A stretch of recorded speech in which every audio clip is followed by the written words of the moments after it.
Yeah. See, this is the way it works. Start plugging stuff in and it starts to work, and that's with the turn signal switch. Come on. There you go.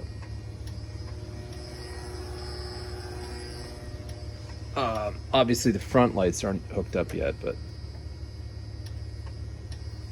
there we go.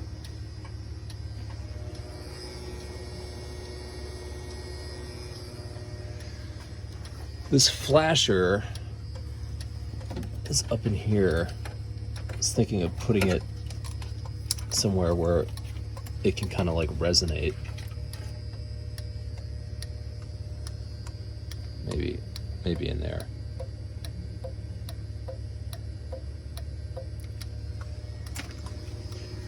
Moving forward here.